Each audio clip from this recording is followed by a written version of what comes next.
So, Isuzu 3BL1 ata yung makina nito.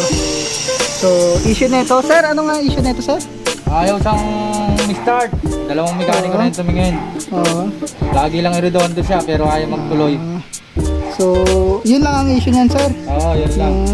Okay naman yung hangin, pumapalo yung jack hammer niya. Kaya okay na. Okay na siya. Okay. Hindi Alright. siya namamatay-matay. Yun.